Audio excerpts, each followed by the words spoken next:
DZRH, magandang umaga Pilipinas sa DZRH Radio, DZRH TV at DZRH Online. Kasama si Kuya Angelo Palmones. Magandang umaga Pilipinas.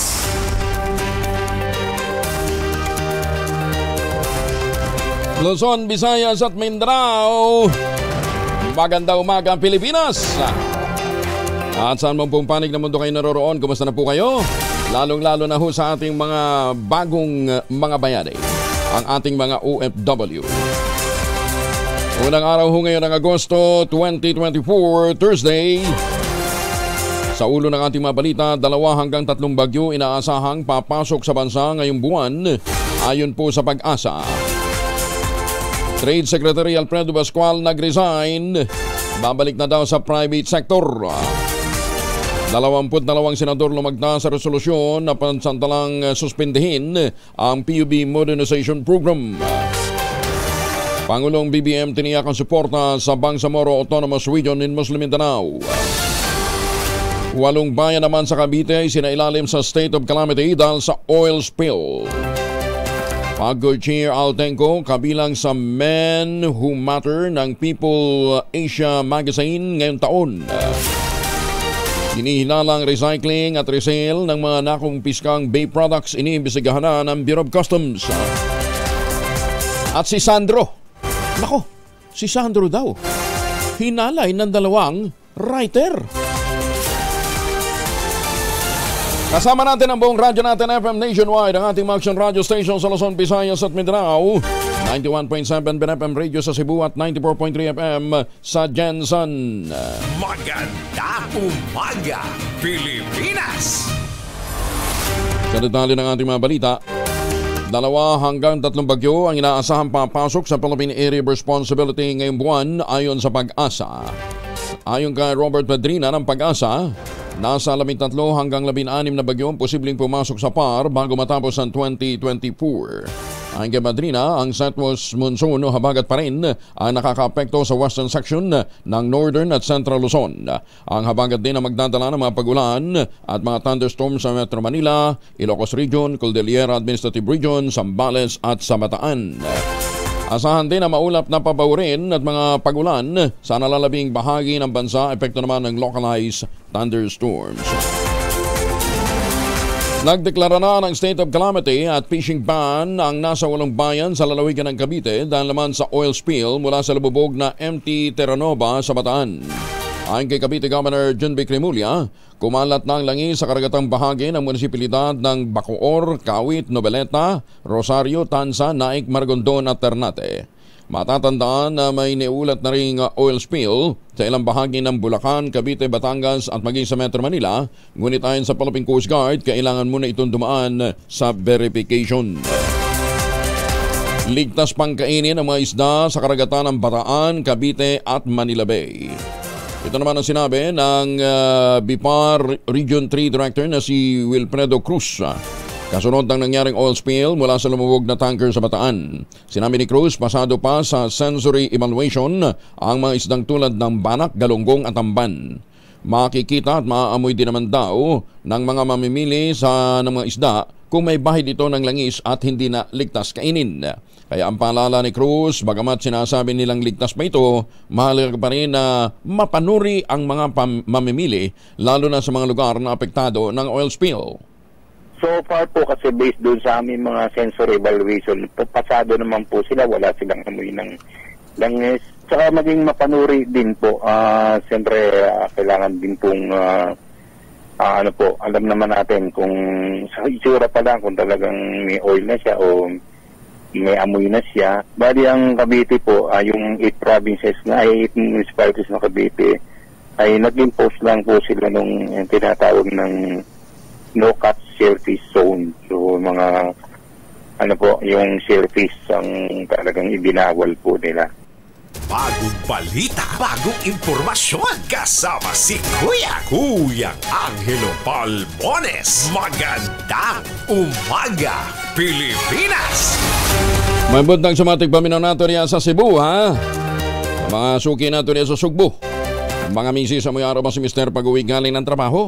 Abay dahil yan sa germs sa katawan nila para labanan ang amoy araw at amoy pawis, gumamit ng Shield Bath Soap regularly. Unbeatable ang Shield sa paglaban sa germs versus another brand by Shea Butter. Pampalambot ang kutis sa presyong abot kaya 1250 SRP. Kaya naman, recommended ito ng Philippine Nurses Association. Kaya mga misis, I challenge you, subukan ang Shield Bath Soap. Galit sa sakit, may malasakit, sulit na sulit. Isinasapinal na ang rollout ng African Swine Fever o ASF vaccine na inaasahang magiging available sa ikatlong quarter ng taon. Ayon kay Agriculture Secretary Francisco Chu Laurel Jr., bumuo na sila ng guidelines kasama ang agricultural at veterinary stakeholders para sa kontroladong implementasyon ng pagbabakuna. Pagtitiyak ng kalihim, mananatili silang dedicated sa pagsuporta sa mga hog farmer. Una rito, naglaan din ang DA ng 350 million pesos na pondo para naman sa ASF vaccine. Para ho doon sa marami pang mga katanungan, pag-uusapan ho natin yan mamaya. Nagbitiw na sa pwesto si Trade and Industry Secretary Alfredo Pascual. Kinumpirma ito ng Presidential Communications Office matapos na makipagpulong si Pascual kay Pangulong Bongbong Marcos at magsumite ng kanyang resignation letter. Ayon sa PCO, magiging epektibo ang resignation nito bukas August 2. Nabatid naman sa PCO na nagpasya si Pascual na bumalik sa pribadong sektor at upang magkaroon ito ng karagdagang oras sa kanyang pamilya. Tanging si Senador Risa Hontiveros lamang ang hindi lumagda sa resolusyong naglalayong pansamantalang suspindihin ang implementasyon ng Public Utility Vehicle Modernization Program. Ito'y matapos na lumagda ang 22 senador sa Senate Resolution number 1096 na isinamite ni Senador Rapi Tulfo kasunod ng pagkakatuklas na hindi umano planado at minadali ang programa. Sa ngayon, wala pang paliwanag na ipinalalabas ang senadora kung bakit hindi niya pinirmahan o baka hindi lamang po napipirmahan. Matatandaang nagbabala ang grupong Magnificent Seven at iba pang mga rehistrado at consolidated na transport cooperatives. Magkakasa sila ng malawakang transport strike oras na ipatupad ang mungkahing suspindihin ang programa at hindi umano sila boboto sa mga senador na lalagda sa naturang resolusyon. Muli naman tiniyak ng Pangulong Ferdinand Bongbong Marcos Jr. ang kanyang suporta sa Bangsamoro Autonomous Region in Muslim Mindanao o BARM at ipambahagi ng Katimugang Pilipinas. Ang assurance ay ginawa ng Pangulo sa ceremonial turnover ng 3rd Intergovernmental Relations Body Progress Report. Intergovernmental, talagang tongue twister Relations Body Progress Report. O paignay natin, IGRB. Ayon sa Pangulo, kaisang national government sa hangarin ng BARM na maging mapayapa at progresibo sa pagpapanatili ng pagkakaisa sa rehiyon. Iginit pa ng Pangulong BBM, ang implementasyon ng 7 IGRB mechanisms ay mahalaga para sa maayos na pagpapatupad ng mga probisyon at mga alituntuning inilatag sa Bangsamoro Organic Law. I'm confident that we are on the right path to building a more peaceful, stable, and prosperous Bangsamoro region as we find responsive solutions to the remaining issues and concerns that still need to be addressed. I am confident that the IGRB shall continue performing and executing its mandate pursuant to the principles and provisions of the Bangsamoro Organic Law. Ay, congratulations din pala doon sa mga bagong miyembro ng Philippine League of Private and Government Midwives. Ayan, nanumpa ho sila kahapon. Actually, nung isang araw, kasabay ho ng mga activities dyan sa BARM, ay nanumpa ang mga ito sa harap ni PLG, Philippine League of Private and Government Midwives Chairman Emeritus Cecil Bangka Santos. Ayan, mga newly elected at inducted officers ng PLG-PMI BARM Chapter. Nagkaroon sila ng First Regional Assembly dyan po sa Cotabato City sa pakikipagtulungan ni Health Minister Jojo Sinulindin ng BARM. Congratulations sa mga bagong mga halal at mga inducted officers. Magandang umaga, Pilipinas! O, ito muna tayo. Totoo ba ito? Si Sandro? hinalay ng dalawang kilalang writer ng isang network. Hindi. Magkaliwanagan tayo. Si Sandro Mulak po ito. Baka kung ano Sandro iniisip ninyo. Si Sandro Mulak. Ang detalye ng balita mula kay Gorgie Rula. Gorgie, good morning. Lumalaki na itong isyong di umano'y sexual harassment na kinasangkutan ng anak ni Nino Mulak na si Sandro at ang itinuturong dalawang executives ng GMA7. Nangyari itong insidenteng ito sa pagkatapos ng gala night noong dalawang linggo nang nakaraan. Ang dami nang nakisawsaw at naglabas ng mga kwentong nangyari as if naman ay nandoon sila. Wala pa munang may nagsasalita sa panig ni Nino at pati na rin sa dalawang executives dahil sinimulan na ang pag-imbestiga nito. May kanya-kanya silang version pero ayon sa nasagap naming kwento ay sinuspindi muna ang dalawa executives habang gumugulong ang investigasyon. At pagkatapos nito, inassure daw ng GMA7 na maglalabas sila ng hatol at mapatawan ng karampatang parusa kapag napatunayang guilty.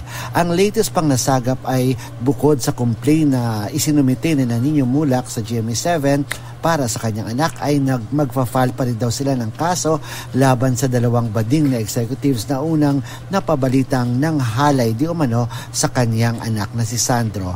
Kaya abangan na lang natin ang latest at kung saan ito hahantong itong mainit na isyong ito. Gorgie Rula po mula sa kauna-unahan sa Pilipinas, DCRH, una sa Pilipinas, una sa Pilipinas. Maraming salamat, Gorgie. Ay mga mamis, o pwede tayong mag-laundry day today, ha? Kunot mo ka ba kapag makapit, madikit at malupit ang mantsa? All you need is Pride. Ba't mapahirapan ang cellphone sa Pride? Easy at worry-free naman ang laundry. Sa triple stain away formula, tanggal ang matitindi mantsa based on test sa chocolate, mud, and sample ng cotton. Gawa po ito ng ACS. Magandang umaga, Pilipinas! Bagamat magdadalawang taon pa lamang sa Philippine Amusement and Gaming Corporation o PAGCOR, kinilala si Chairman at CEO Al Tenco bilang game changer at napili bilang isa sa Men Who Matter awardees ngayong taon. Ang taunang parangal na inorganisa ng People Asia Magazine ay kumikilala at nagbibigay pugay sa mga namumukod-tanging kalalakihan sa bansa na gumawa ng kakaiba at kapansin-pansing trabaho sa kanilang larangan at nag-ambag ng malaki sa lipunan. Sa unang kalahati ng taon sa ilalim ng pamumuno ni Tenco, ang PAGCOR ay nakapagtala ng 53% na magtaas ng net income, 34.6% na magtaas sa kita at 43% na magtaas ng kontribusyon sa nation building. Sa kanyang acceptance speech, sinabi ni Tenco na hindi madaling pamunuan ng PAGCOR na punong-puno ng napaka-challenging na trabaho. Kabilang ang direktiba ng Pangulong BBM na i-phase out na o tanggalin na ang lahat ng pogo bago matapos ang taon. Todo pa sa salamat din ito sa mga empleyado ng PAGCOR sa kanilang suporta at kung hindi dahil sa kanilang tulong ay wala daw siya ngayon sa kanyang kinaroroonan. Binigyan din pa ni Tenco na ang kanyang tagumpay ay dahil sa sama-samang pagsisikap ng kapwa niya PAGCORians na naniniwala sa kanyang pananaw at mga reforma para sa PAGCOR. Kinestyonawa ni Senator Amy Marcos ang 90 billion pesos na lipat pondo ng Philippine Health Insurance Corporation o PhilHealth sa National Treasury. Ayon sa Senadora, illegal ang ginawang paglilipat ng sobrang pondo ng PhilHealth dahil gaya ng SSS at GSIS, pag-aari ito ng mga membro. Hindi maaaring pakialaman ng gobyerno ang nasabing excess fund dahil galing ito sa kontribusyong binayaran naman ng PhilHealth members. Sinabi pa ni Senator Marcos, magandang balita na irerekomenda ng PhilHealth kay Pangulong BBM na tapyasan naman ang premium contribution rates. Pero dapat pa rin ibalik ng PhilHealth sa mga miyembro ang inilipat na 89.9 billion pesos para magamit sa pagpapahusay ng benefit package sa mga miyembro nito. Idinin pa ni Senator Marcos na bagamat balak nitong ilaan sa magagandang proyekto ng gobyerno, mali na galawin ang pondo na para sana sa dekalidad, abot kaya at abot kamay na healthcare. Binanggit pa ni Senator Amy Marcos na sangkatutak pa ring Pilipino ay nagpapasaklolo sa kanyang tangkapan para makapagpa-ospital, makapagpa-dialysis at makabili ng gamot. Yung mga member ang may-ari, hindi pwedeng pakialaman ng gobyerno yan. Kaya nagulat nga ako dyan at sa palagay ko may mga kaso na talagang magsasabi na hindi po pwede yung palipat-lipat yung pera ng PhilHealth. Kahit galing yan sa gobyerno, binayaran yung non-paying members or non-employed members, talagang sa PhilHealth pa rin yan. Magpapakialaman, hindi pwede yung ganon. Tapos biglang ngayon, kaya pala nila bawasan yung premium. Naku, ano ba ito? Samantala, bawat piso ay napakahalaga. Ito naman ang tugon ni Senator Bongo, ang chair ng Senate Committee on Health, sa pagtatapos ng hearing sa implementasyon ng Universal Healthcare Act o Republic Act No. 11223. Ginawa ni Go ang pahayag matapos mangako si PhilHealth CEO at President Emmanuel Ledesma na agad niyang irekomenda sa Pangulong BBM ang pagbabawas sa premium rate contribution ng mga membro nito. Ito'y makaraang mabunyag sa pagdinig ang hinggil sa 500 billion pesos na PhilHealth Reserve Fund at ang paglilipat nga ng 90 billion pesos excess subsidy sa National Treasury. Ayon kay Senator Go, mabigat ang mataas na kontribusyon tapos makikita ng mga miyembro na may natitira pa palang balanse ang PhilHealth. Sa kanyang opening statement, humirit din ang senador sa PhilHealth na suspendihin ang pagpapatupad ng 5% increase nito sa premium contribution na nagkabisa simula pa noong Enero ng taong kasalukuyan. Inutulan naman ni Finance Secretary Ronald Recto ang plano ng mga opisyal ng PhilHealth na tapyasan ang contribution rate ng mga miyembro. Sa halip, sinabi ni Recto, maaari naman na dagdagan at mas pagandahin pa ang mga benefit packages na ibinibigay ng state health insurer. Ginawa ni Recto ang pahayag matapos ibunyag ni PhilHealth President at CEO Emmanuel Ledesma Jr. na plano nilang irekomenda sa Pangulong Bongbong Marcos ang pagbabawas sa contribution rate. Lumutang ang planong ito matapos questionin din ng mga mababatas ang mataas na premium contribution ng PhilHealth. Kasabay din ito ng issue ng 89.9 billion pesos excess fund ng PhilHealth na nais ng gobyernong ibalik sa National Treasury. Samantala, nilinaw naman ni Recto na bagamat tutul siya sa rate cut sa kontribusyon at sa PhilHealth o nasa PhilHealth pa rin niya ang huling bola para sa pagdedesisyon. Bigat ng posisyon ni Senator Secretary Recto, Oo, kilalang kilala siya sa bata.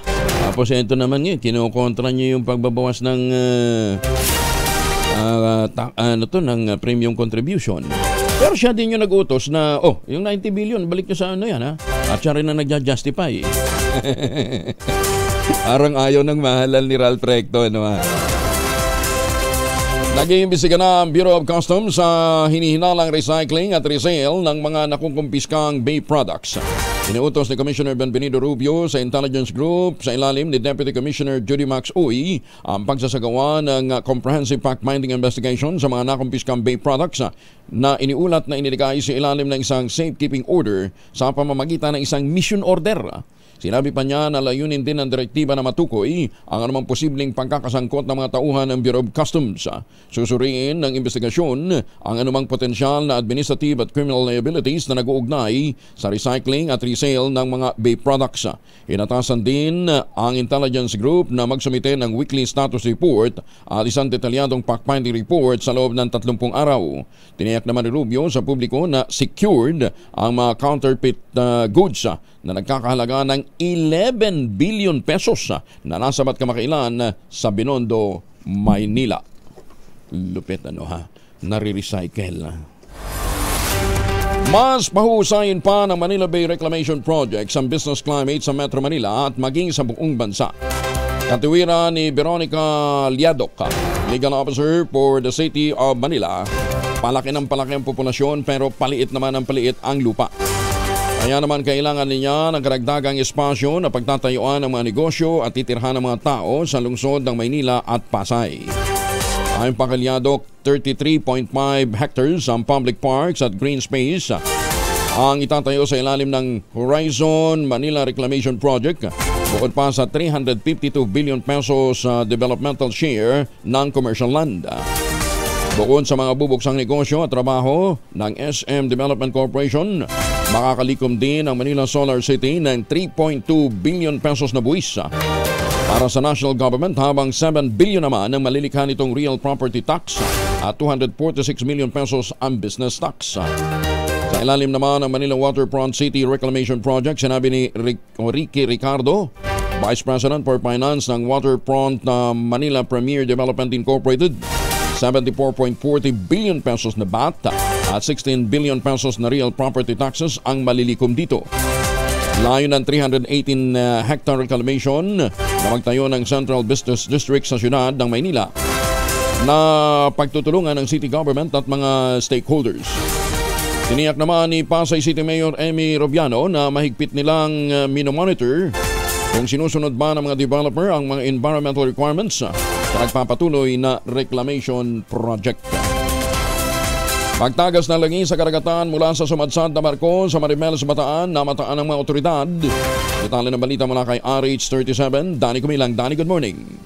Hindi pa man tuloy ang nare-resolba ang perwisyo sa karagatan ng dalawang mga lumubog na barko ay may isa na namang motor tanker o motor vessel na sumadsad sa bayan ng Marimeles, Bataan. Ayon sa NBI Counterintelligence Division, ito ay ang MV Merola 1 na sumadsad ito sa bahagi ng Barangay Bia noong pang Hulyo 23 na kasagsagan ng bagyong Karina at pananalasa ng habagat. Nitong Miyerkules kasama ang NBI, Coast Guard, DNR, APA Police at Bureau of Customs ay tinungo nila ang lugar kasama ang ilang mamamahayag para saksiyan ang pagkuha ng fuel sample at ma-examine ang mga laman ng dalawang tanker na nasa loob na naturang sumadsad na barko. Nang mapasok ito ng mga otoridad at ng media ay tumambad sa kanila na wala ng gamit ito sa loob. Pinasok na ng tubig ang loob nito. Makikita rin ang mga tumagas na langis mula sa makina nito sa pinaghihinalaang bunker fuel na tumapo na sa karagatan sa paligid ng barko. Subalit bigo ang mga custom personnel na makakuha ng mga fuel sample dahil sa ilang teknikalidad at sitwasyon sa lugar na maaaring magpalala at kumalat pa ang oil spill. Ito si RH37, Danny Kubilang, para sa DZRH, una sa Pilipinas, una sa Pilipino. Maraming salamat, Danny Kubilang. Sa iba pang mga balita, muli namang itinanggi ni Public Works Secretary Manny Bonoan na yung mga reclamation work sa Manila Bay ang dahilan ng flash flooding sa Metro Manila noong kasagsagaan ng Super Typhoon Karina. Ayon kay Bonoan, poor urban planning ang isa sa dahilan, lalo na yung mga subdivision na naitayo malapit sa pampang ng mga ilog at dagat tulad ng Las Piñas at Cavite. Inamin din ni Bonoan na malaking volume ng tubig ulan ang nasaksihan noong bumagsak ang Bagyong Karina at nagpalala sa hanging habagat. Sinabi pa ni Bonoan na karamihan sa mga subdivision, partikular na sa Las Piñas, Parañaque at Cavite, ay walang maayos na drainage system. Kaya naman nababarahan kaagad ang sandamukal o nababarahan ang sandamukal na basura. Nakiusap din ang kalihim na maging responsable ang ating mga kababayan. Huwag dumihan ang ating maestero lalo na sa Las Piñas upang dumaloy ng tama ang ating karagatan o sa ating karagatan ang mga tubig ulan. Ayon pa sa mga eksperto, ang tubig na nagmula sa Upper Marikina River watershed ang sanhi ng flash flooding. Hindi kaagad dumaloy pababa ang tubig ulan dahil sa sobrang volume at mga baradong estero dahil sa hindi mahusay na waste management. Saka sa totoo lang ito ho ang sitwasyon. Meron hong, ang mga iba't ibang mga lungsod meron pong master plan ng flood control. Yung mga bayan-bayan, paano yung karugtong? Paano ko halimbawa ang kadugtong na lugar? Wala namang master plan para po sa flood control. Saan matatapos yung kanal? O yung dadaanan ng tubig? Hindi putol. Tapos kung may master plan man at yung dadaanan hindi doon sa right of way na gusto ni mayor o hindi gusto ni congressman, suspendido muna yung proyekto. Ayan Meron nga sa Quezon City ang tibay ho ng pagmumukha nitong lintik na to, no bagitong kongresista ho ito.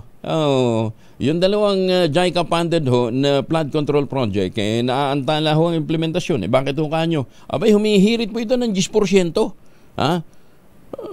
2 billion yung halaga. Eh, 10%, meron nga naman siya 200 million na kaagad na tumataginting, walang kapagod-pagod, oh. Yan, ha. Antibay ho ng pagmumukha, ano, ha. Baka ho, ito naman ho, medyo tablan ng konting hiya, no, ha. Sa susunod sanang lumubog, kasama ho sa malunod. Magandang umaga, Pilipinas! Ay, magandang umaga ho sa mga taga Quezon City, ha. Maalas nyo naman, ho. Yan ang mga nahahalal nyo mga opisyal, ha?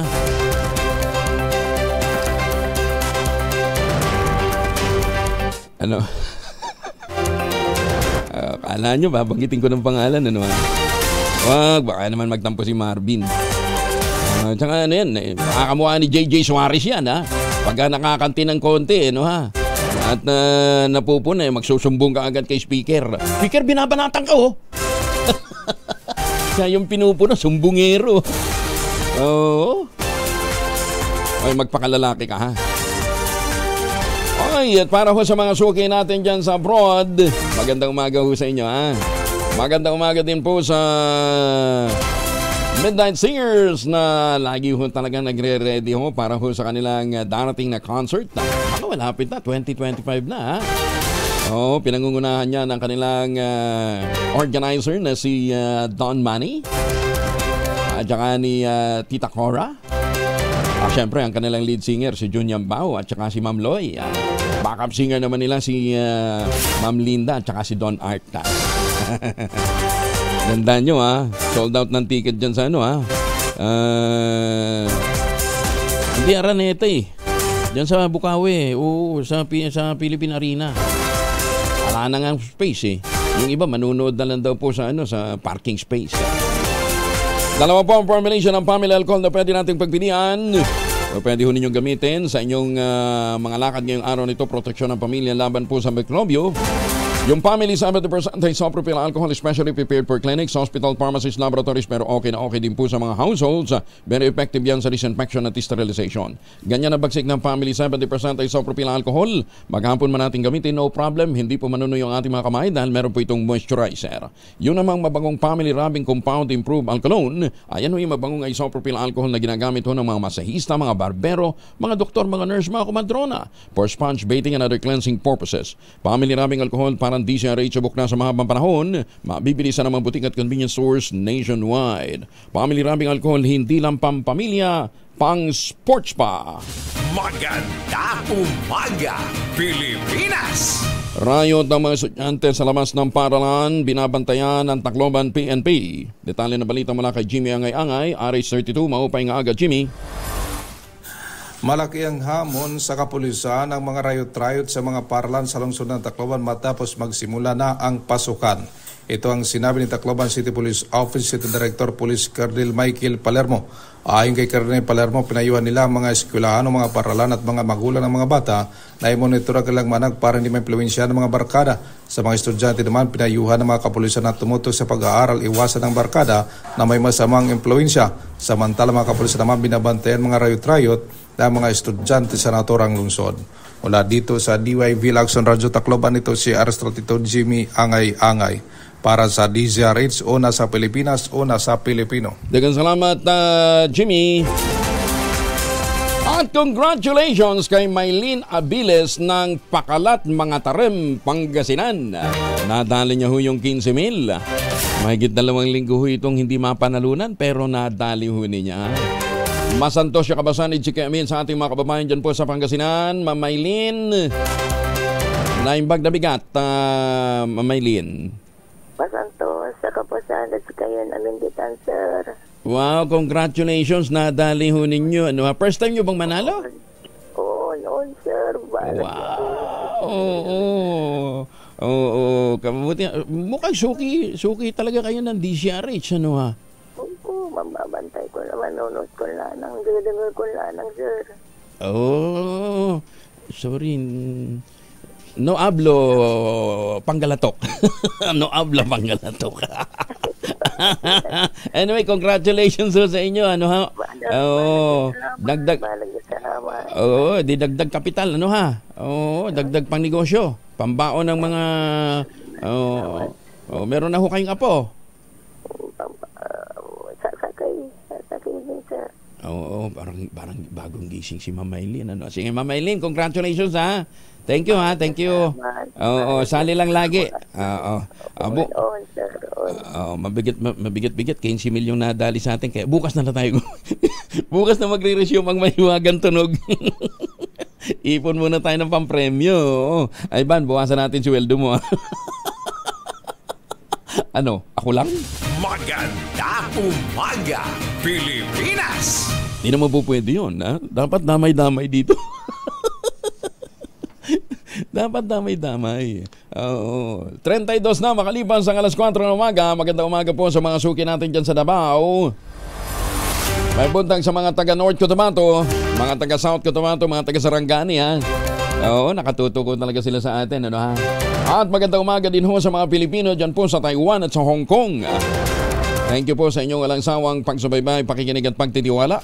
Pinabulaan na naman ng Philippine Amusement and Gaming Corporation of Pagcor ang kumakalat na memorandum na naglalaman ng direktiba sa mga lokal na government units o mga LGU na agarang isara ang mga pogo sa kanilang mga lugar sa unang linggo ng Agosto ngayong taon.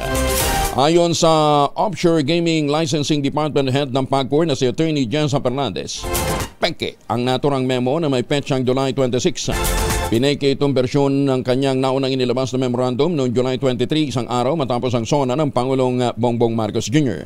Iginit ni Atty. Fernandez na hindi sila naglabas ng anumang memo na nagmamando sa mga LGU para sa agarang pagsasara ng mga pogo sa kanilang lugar dahil malinaw ang direktiba ng Pangulo na binibigyan ito ng mga palugit ng hanggang katapusan ng taon.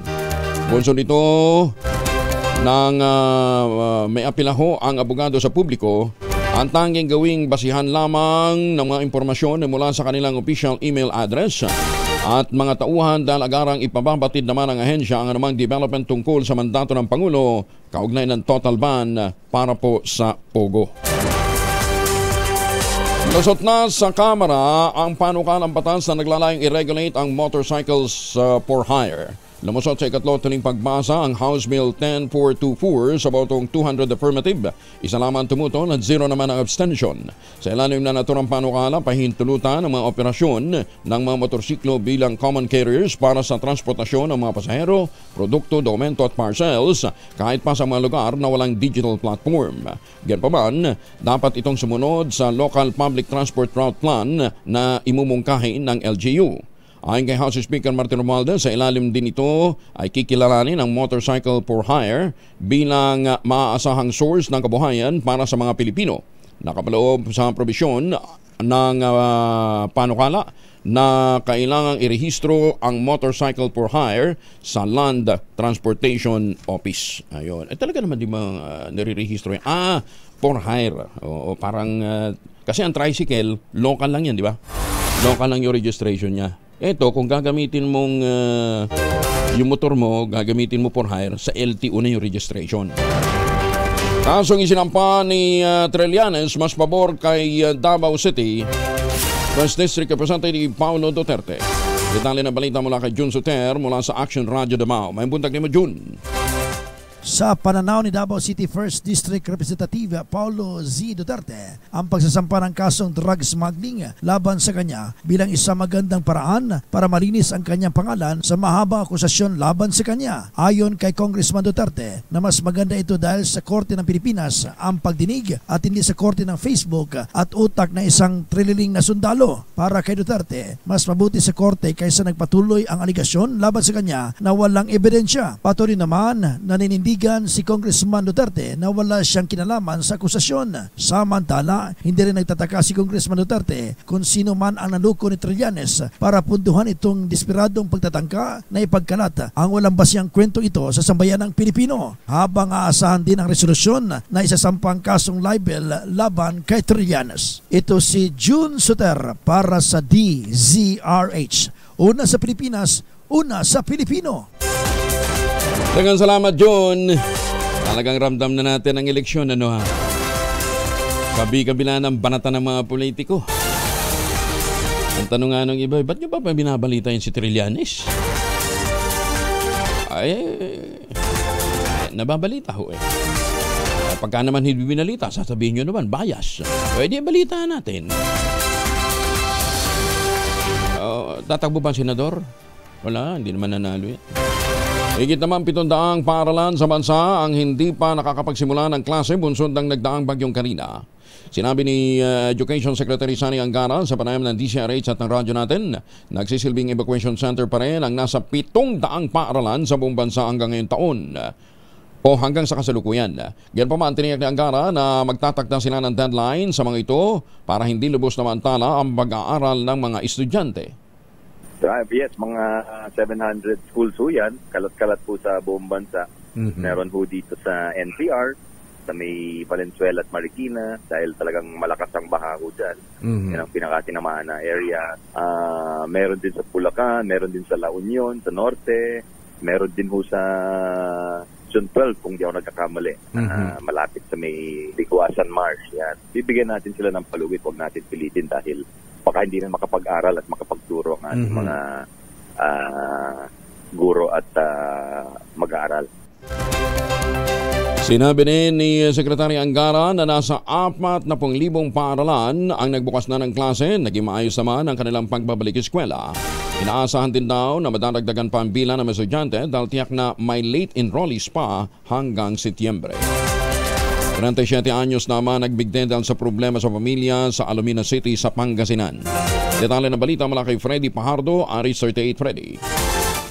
Hindi na umabot ng buhay sa Western District Hospital sa Alabino City ang nagbiktim-biktima na kinilalang si Marlon Ignacio, 37 anyos, may asawa, service crew, tubong Tarlac City, kasalukuyang naninirahan sa Pandayan Street, Barangay Poblacion sa nasabing syudad. Sa ulat ni Chief of Police Lieutenant Colonel Bernabe Ramos, nag-imbestiga ang kanyang mga tauhan sa reported suicide incident kung saan napag-alaman kay Mrs. Liway Ramos, kasamahan sa trabaho ng biktima, na bandang alas 11 ng umagi nagtungo siya sa inuupahang bahay ng biktima para alamin kung bakit ito hindi nakapasok sa kanyang shift na alas 7 ng umaga. Pagdating niya sa tirahan ng biktima, kumakatok siya, tinatawag si Marlon, subalit walang sumasagot. Kaya't nakiusap siya sa caretaker ng bahay na si Mang Renato. Napakitingnan si Marlon sa loob at laking gulat ni Mang Renato nung matagpuan ito sa loob ng banyo, nakabigting, wala ng malay. Nabatid na dumaranas ng labis na depresyon ang biktima dahil umano sa problema nito sa pamilya. Ito si Freddy Fajardo, Aris 38, nag-uulat para sa DCRH, una sa Pilipinas, una sa Pilipinas. Maraming salamat, Freddy. 439. Higit naman sa 27 billion pesos na pondo para sa COVID-19 Health Emergency Allowance ng healthcare workers ang nailabas na ng Department of Budget and Management o DBM.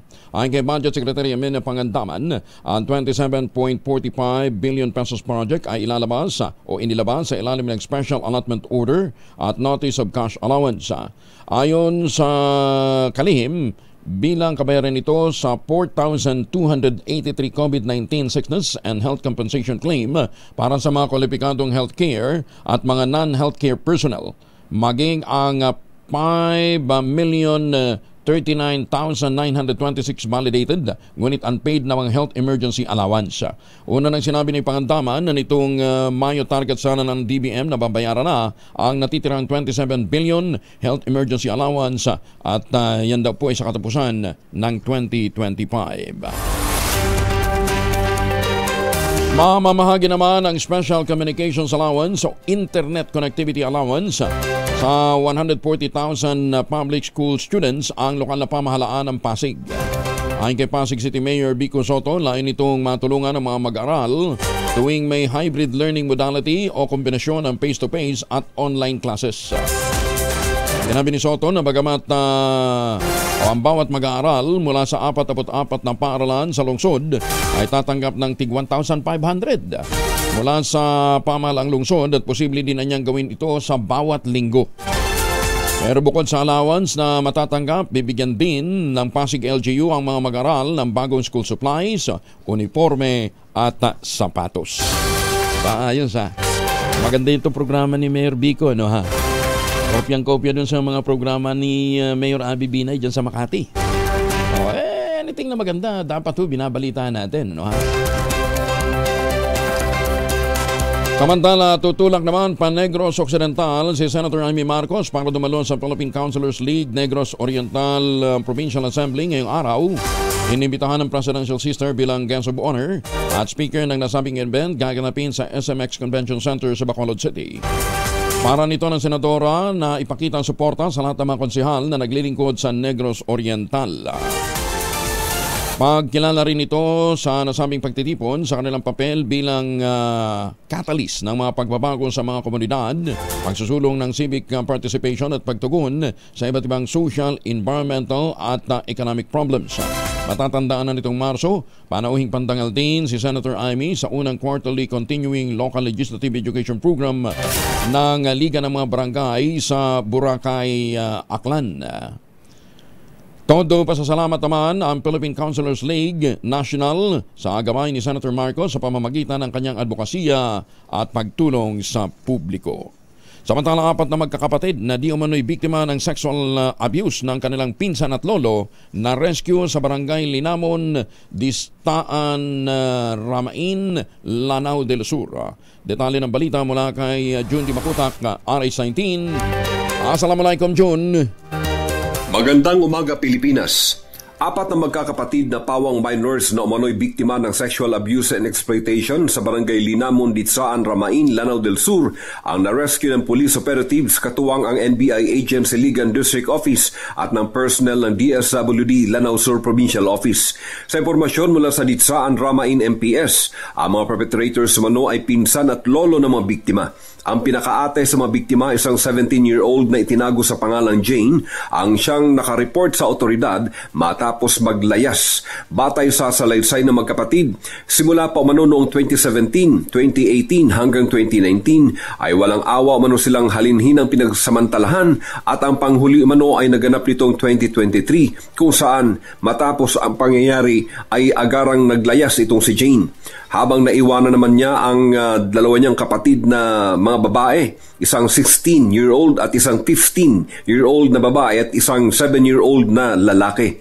Hindi rin umano nakaligtas sa panggagahasa ang dalawa nitong kapatid na babae, habang ang bunsong kapatid na lalaki ay pwersahan di umanong pinapapanood ng kanilang pinsan habang ginagahasa nito ang dalawang ate. Ayon ito kay NBI Iligan District Agent in Charge, Attorney Medrobel Ilanan.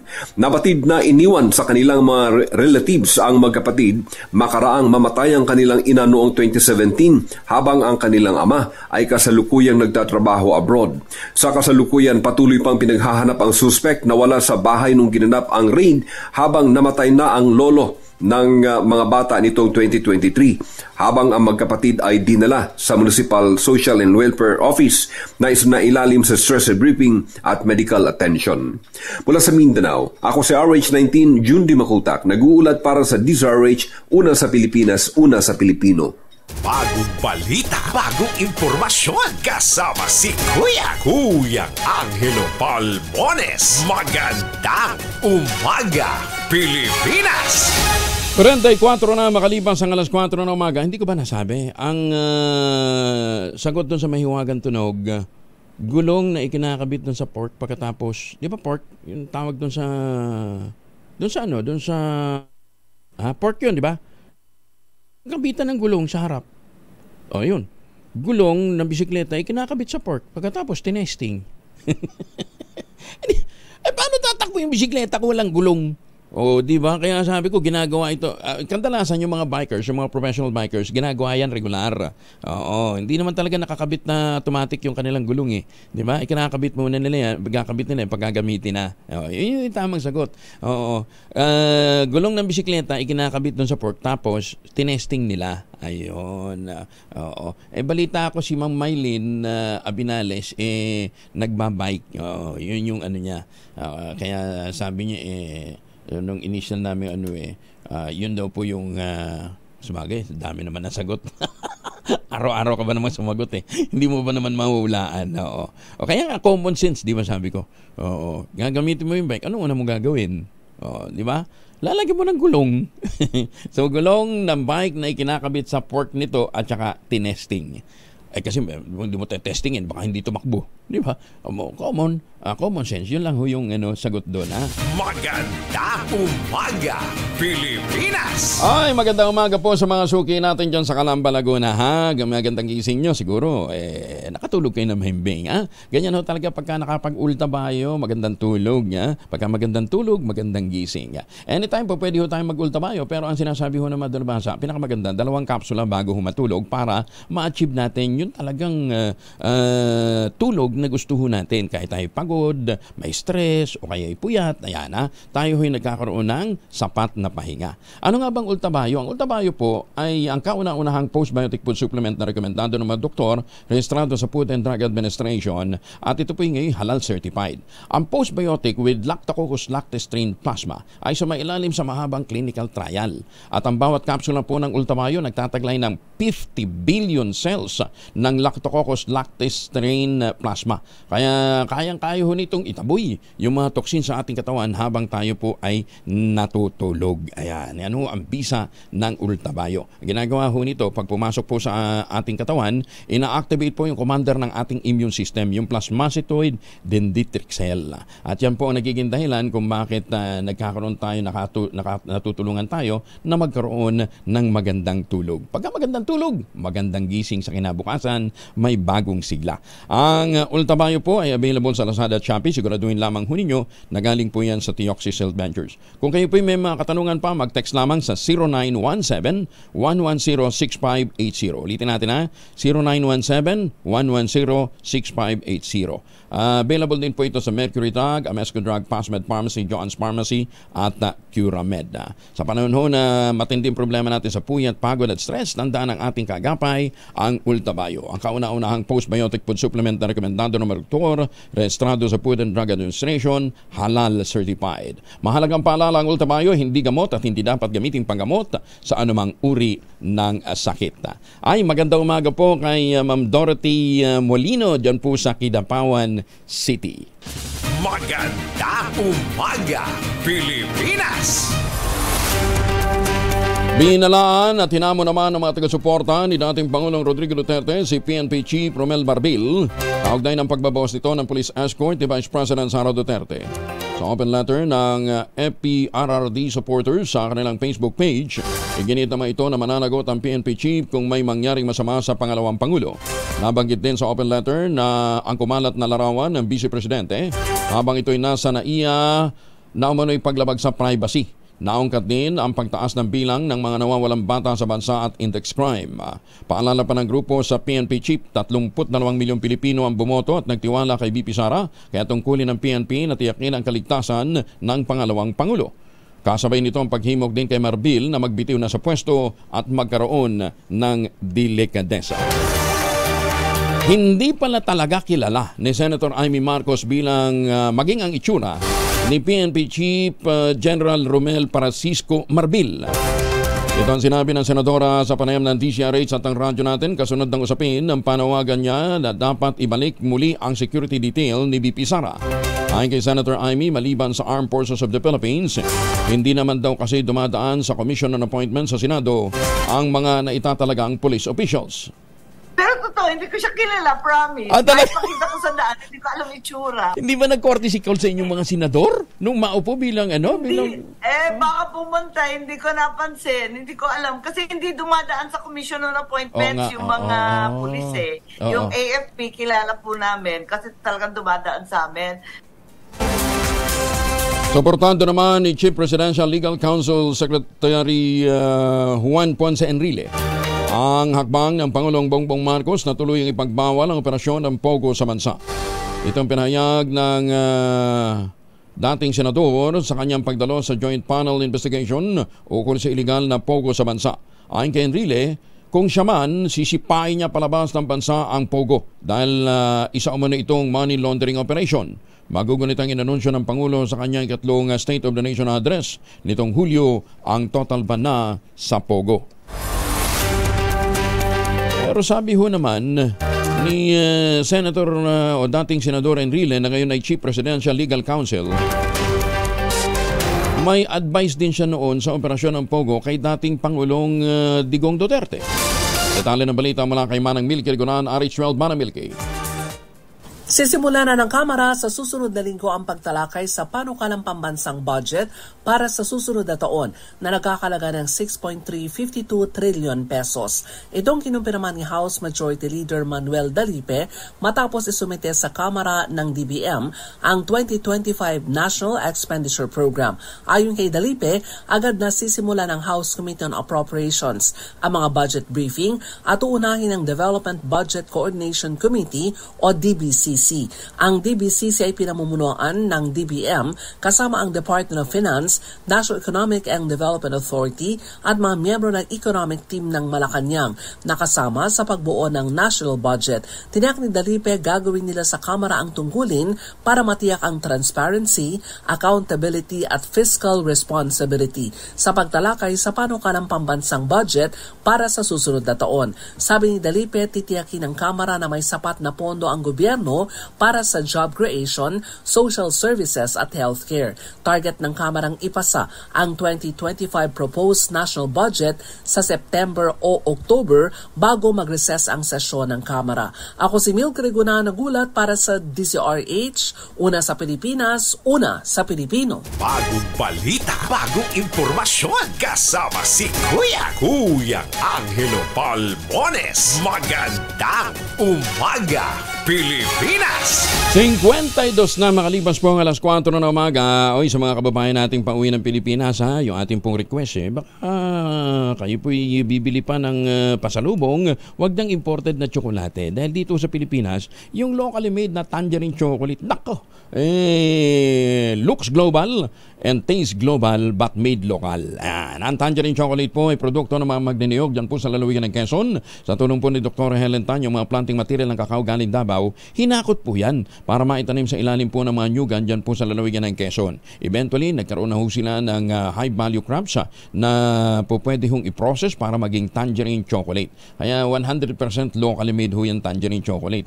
Available sa 0919-095-5935 o yung pong mahigit 10 variants ng tangerine chocolate na ang mga raw material ay galing din po sa ani ng mga magsasaka, pwede po ninyong i-check sa tangerinechocolate.ph. Sabi nga ho ni Dr. Helen Tan, sino pa bang magmamalasakit sa Pilipino kundi ang kapwa Pilipino? Kaya sa bawat bili ho ninyo ng tangerine chocolate, pinalalakas ho ninyo ang loob ng ating mga magsasaka, pinalalakas pa ho ninyo ang ating lokal na ekonomiya. Sabi po ni Dr. Helen Tan, tangkilikin natin ang gawang atin. Magandang umaga, Pilipinas! Magkakasanaman ng press conference ukol sa House Resolution na inihain para imbestigahan si Comelec Chair George Garcia at ang kasunduan ng poll body sa Miro Systems. Sa pangunguna ni Sige Party List Representative Rodante Marcoleta, gagawin ang press conference maaming alas 9:30 na umaga sa Seda Bertis North sa Quezon City. Inimbitahan nito ang mga taga-media, mga reporter, mga writer, mga vloggers at mga stakeholders. Maaaring contact po si Attorney Crisnet de la Cruz para sa iba pang mga operasyon o impormasyon ukol sa mangyayaring press conference. Abangan ho natin ano itong bagong pasabog ni Congressman Dante Marcoleta. Magna Carta naman para sa mga Filipino seafarer na ratifikahan na sa Senado, ngunit hindi umano pabor sa mga seafarers. Ay, magandang umaga po sa ating mga mandaragat. Ano ha? Detalye ng balita mula kay Raymond Dadpaan sa Aris 28. Raymond, good morning.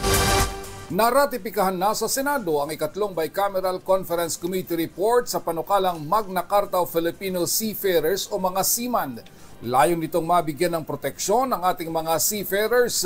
Tanging bumoto kontra sa ratification sina Senate Minority Leader Aquilino Coco Pimentel III at Senador Risa Hontiveros.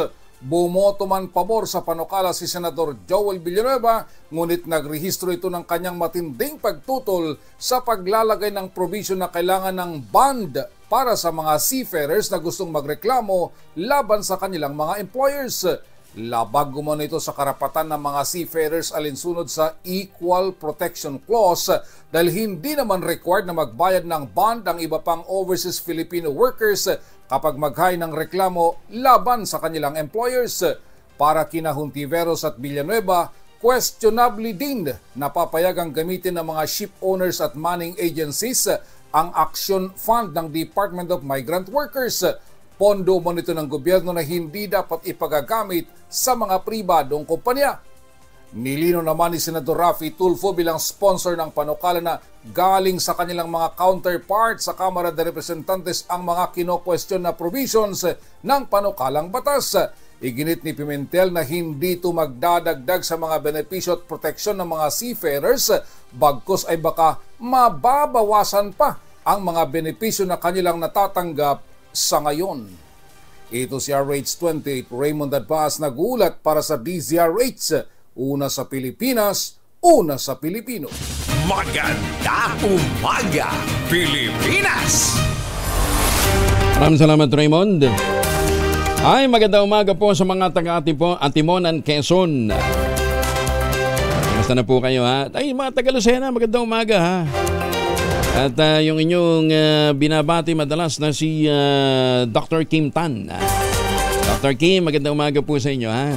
Binabati kayo ng inyong mga fans sa mga matrona, mga dalaga, mga nasa palengke, yan, ha? Suking-suki ng common tao dyan po sa Lucena itong si Doc Kim, ha? Kasi nga naman daw, pagka nagme-medical mission, magiliw na magiliw, ano, ha? Madaling malapitan, ano, ha? Tsaka, yan yung pa sa aminin, na-crush nyo, eh. Ay, baka kayo ho'y naghahanap ng magandang investment opportunity, ha? Tuloy pa rin ho yung pinakamurang rent per occupancy unit ng Westchester Realty. Yung kanilang mga proyekto dyan po sa Severa Mabalacat, Severa Bacolor at saka sa Samira, ano ho? Abay, mantakin ho ninyo, 5% lamang po ang down payment, pwede pang Gibbs. Ito pa rin ang pangarap na magkaroon ng sariling bahay sa presyong abot kaya. At kung ngayon ho kayo bibili, ano ha? Aba, may chance pa kayong manalo ng chikota. Bagong kotse, ano ha? Ay ano pang iniintay po ninyo? Ito pa rin ang pangarap na magkaroon ng sariling bahay sa presyong abot kaya. Magmo-move in ka 7 days after ng take-out ng Pag-ibig Housing Loan. At pag sinuwerte ka pa, bago ng bahay mo, bago pang kotse mo. Makipag-ugnayan na sa 0996-501-5555 o dili kaya sa 0947-434-5555. Ayan, ha? Kaya naman, sabi nga ni Sekretary Acosar, bakit ka pa mangungupahan kung kaya mong magkabahay na? Ito napakagandang investment dahil napakalapit lamang nito sa Clark Economic Zone at Clark International Airport. Ulitin natin, ha? 0996-501-5555 at 0947-434-5555. Magandang umaga, Pilipinas! Posibleng makasuhan ang suspended Bamban Tarlac Mayor na si Alice Guo. Sa panayam ng DZRH, sinabi ni Comelec Chair George Garcia, sinusuri na ngayon ng Commission on Elections ang voting records nitong si Guo. Ikukumpara nila ang fingerprints ng alkalde na nasa mga dokumento ng Comelec at fingerprints na hawak naman ng NBI. Sinabi ni Garcia, oras na tumugma ang mga fingerprint mula sa Comelec at NBI, maaari itong maging matibay na basihan para kasuhan si Mayor Guo. Kung lahat ng fingerprints na yan ay parehas sa isang tao lamang, pwede po kami magkaroon ng tinatawag na kahit paano presumption na pwedeng maging basihan kung may misrepresentation o wala. Yun. Matatandang inilutang ng NBI na si Mayor Guo at ang Chinese national na si Gu Waping ay isang tao lamang base sa mga fingerprints. Alamin natin ang magiging lagay ng panahon sa mga susunod na oras mula po kay Rhea Torres ng Pag-asa. Ma'am Rhea, good morning. Yes po, good morning po sa inyo. Good morning po sa ating mga tagapakinig. So magiging lagay po ng ating panahon ngayong araw. Sa kasalukuyan tayo, wala tayong inaasahan na weather system na posible magdulot ng buong araw ng mga pag-ulan sa anumang bahagi ng ating bansa. So generally, fair weather conditions po tayo. Liban na lamang yung mga tsansa ng mga panandalian o bigla ang buhos ng ulan dulot ng mga localized thunderstorms.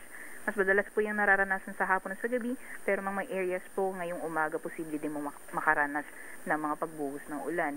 And as of 4:35 a.m. ay may thunderstorm advisory po tayo sa mga areas po ng Laguna, Bataan, Rizal at Batangas. Sa susunod na 3 oras, may posibilidad po na makakaranas tayo ng mga biglaang buhos ng ulan.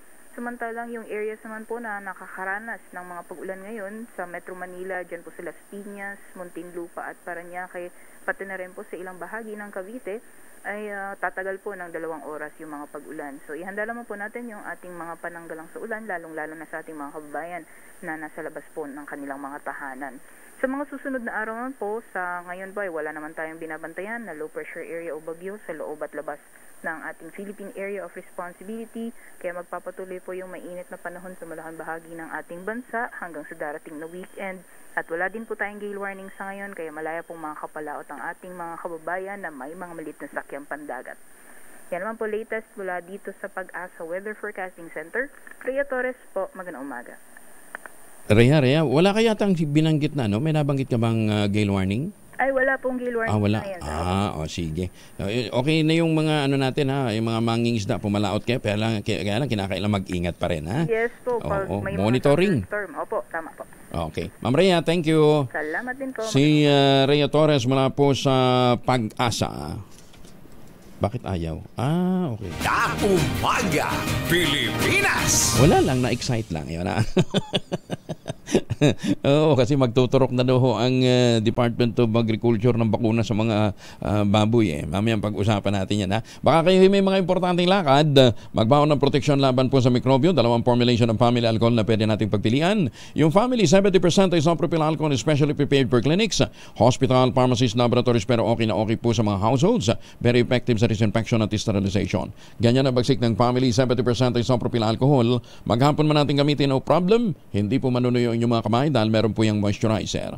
Yun namang mabangong family rubbing compound improve alcohol. Ayan ho yung mabangong isopropyl alcohol na gamit ho ng mga masaista, mga barbero, mga doktor, mga nurse, mga kumadrona for sponge baiting and other cleansing purposes. Family rubbing alcohol parang di siya subok na sa mahabang panahon. Mabibili sa namang butik at convenience stores nationwide. Family rubbing alcohol hindi lang pampamilya, pang sports pa. Kasama na natin si Ginoong Rosendo Son ng grupong Sinag o sa mga industriya ng agrikultura. Kasendo, magandang umaga po sa inyo. Nasa Zoom si Kasendo. Kasendo, good morning. Teka, parang hindi yata makapasok si Kasendo. Naputol. Establish. Paki-establish natin yung linya sa Zoom ni Kasendo. Kasi inaprubahan na nga po ng Food and Drug Administration yung pong paggamit nga ng bakuna laban sa African Swine Fever. Ito yung sinasabi kanina ni binabalita natin na kinatigan na rin ni Secretary Laurel, actually August 15 ang launching nito, kaya lang baka nga madedelay pa ng konti. 150,000 doses ng bakuna ang magagamit ng Pilipinas mula sa 600,000 doses na kinakailangan. Ang mauuna daw po ay Batangas, Mindoro at iba pang mga lugar na nasa red zone ng ASF. Kasendo, magandang umaga po sa inyo. Kasendo? Ayan. Yeah. Ayan, okay. Ayun, papasok na si Kasendo. Kasendo, okay. Ito ba yung tinututulan nyo na galing sa Vietnam? Ito ba yung bakunang yon? Yeah, ito. I think ngayon is dumaan sa FDA. Of course, gusto natin bantayan ito kasi dati nagkaroon ng problema sa some parts of testing.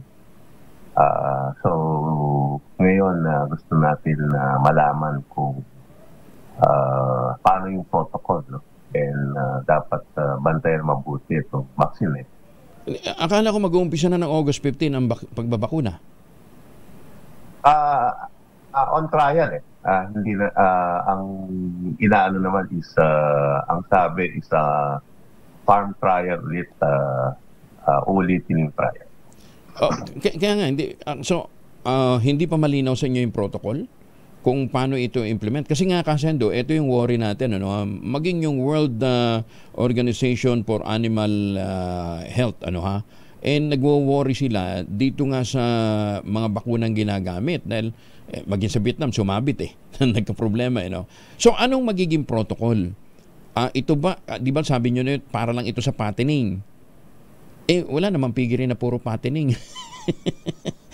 Kahit paano meron namang sawian at saka may mga guilds. So, anong mangyayari nito? Kukonsentrate mo lang talaga, segregate mo yung mga fattener? Ganun ba yun? Gusto natin malaman yung detalye. And I think ang Senado rin, ang balita ko, magko-conduct ng hearing. Kasi last last year, nagkaroon ng hearing, inamin ng FTA na walang nangyari na hindi dumaan sa kanila. No? This time, dumaan sa kanila. Pero, of course, gusto natin malaman paano bang gagawin itong testing. No? Dahil yung last time, so parang may mga ibang sumabit. No? So, ngayon gusto natin malaman talaga kung paano nila i-conduct ito. Dahil, siyempre, kung may shading na nangyari last time, paano ba itong gagawin na protocol? Kasi, kung isang farm, yung dati kasi nag-sign pa ng waiver. Kung ito, ipocure ng government, dapat walang waiver yan from farm or yung itatrial. Yun ang nakikita natin. Dahil bibili nito ng government. Diba? So, yung trial na yun, dapat yung magte-test na farm, dapat walang waiver. Kasi yung waiver dati, hindi ka pwede magsalita. No? Kung may mangyari. Oo. So, teka muna. Paano magkakaroon paano ka magkakaroon ng transparency kung may waiver? At saka, di ba, ito nga yung problema dito. Matakin nyo, magta-trial na. Live bacteria ho yung gagamitin dito. Hindi ho naman dead bacteria ho ito. Live ho. Yun nga yung wino-worry natin dahil sa masyadong mabilis kumalat. Yung yung ASF. Di ba? So, tukoy yun ba kung saan mga lugar? May specific area na? Wala pa, no? And kaya itong gusto natin malaman. Siguro yung area dapat kasi kung mag-test, no? Yung dahil live ito, yung baboy na i-test, kung sabihin natin may ibebenta rin, dapat ma-monitor din kung saan pupunta. Dahil baka ito ang maging carrier ng pagbenta, di ba? So dapat ma-monitor talaga mabuti. Hindi, dun sa controlled trial, di ba dapat ganun, may controlled trial ka muna, maliit lang na espasyo, siguro isang confined area lang. Successful ba? Kasi bakit ka magma-mass trial kung hindi pa naging successful yung confined trial mo? Kasendo. Yeah. Then gusto natin malaman kung paano ba ang gagawin nila, no? And yung trial, siyempre, kung may control ka, may hindi kayo mabaksin, di ba? So dapat malaman natin kung ilan ba ang gagawin, di ba? Dun sa trial na yon. So para at least malaman kung paano ka effective or gagawin itong vaccination. Ulitin ko lang ha, wala ho tayong pagtutol dito ho sa mga pagsisikap na masawata natin ang ASF. Lahat ng mga magbababoy, lahat ng nasa livestock, gusto yan. Kaya lang ang sinasabi ho natin, ngayong unti-unti pong gumagawa na ng mga nagsasagawa po, gumagastos yung iba para ho sa control and safety mechanism ng mga babuyan. Bigla kang papasukan ng trial na katulad nito na hindi natin kabisado yung mga protocol o yung mga patutupad ng mga parameters, baka lalo nga lang hong kumalat. Yun ho yung worry natin. Kaya nga tinatanong natin si Kasendo, kayo ho yung pinakamalaking stakeholder dito alam nyo na ba yung protocol at alam nyo na hubak kung saan may specific na lugar? But apparently, hindi nga kinommunicate ho sa inyo. Bakit ba kailangan isikreto to? Di ba? Alam naman natin kalat yung ASF. And kaya dyan na bigla natin naririnig din, no, na sasabihin ng DA na sa panahon ngayon, papuntang December, lalong risk ang ASF. So baka mamaya dahil doon sa vaccine tapos may matamaan, sasabihin nila hindi galing sa vaccine yan, di ba?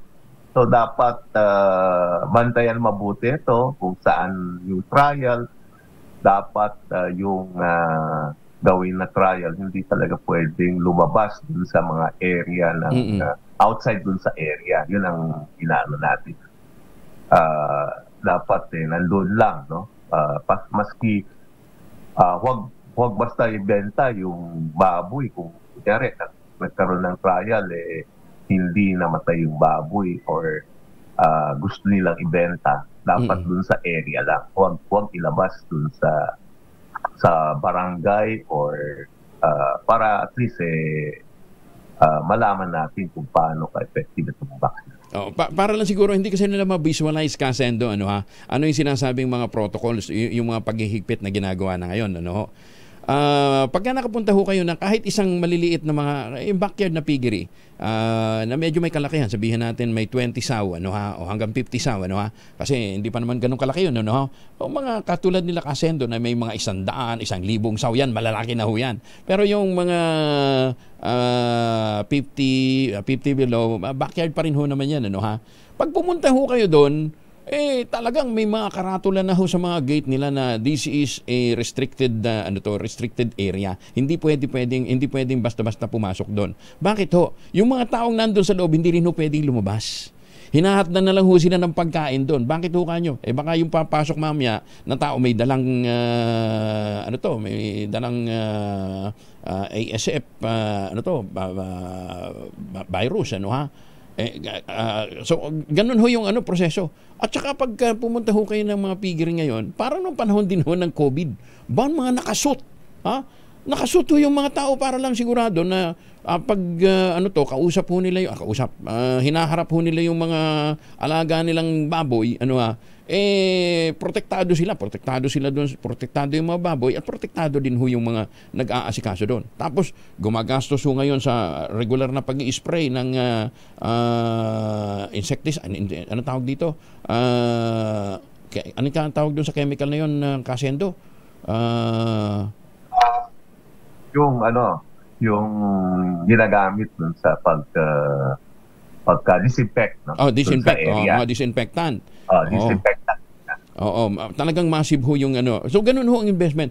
So ibig sabihin, tumaas ho ang cost ng production ng mga baboy para ho doon sa mga natitira pang hindi tinatamaan ng ASF. Pagkatapos mag-i-introduce ka ng isang live bacteria. At ang mahirap po nito, kahit to nag-implement ka ho ng napakahigpit na mga sistema doon ho sa inyong babuyan, pagka merong isang maliit na piggery doon na dali ng ASF, 1 kilometer radius, dali ka. Kahit nasabihin mo, maganda yung operation mo. Hindi, kasama ko doon sa 500 to 1 kilometer radius so damay ka. Kaya ganun ho yung paghihigpit ng karamihan sa ating mga kababayan. Pagkatapos biglang sasabihin na, mag-i-introduce tayo ng bakuna. Wala hong tumututol sa bakuna, pero siguraduhin lamang natin na transparent. Alam natin kung nasaan yun, saan gagawin, at ano ho yung mga susunding mga protocols. Kasi nga, ito ho ba hanggang partner pa lang, Kasendo? Hindi pa kasama yung inahin.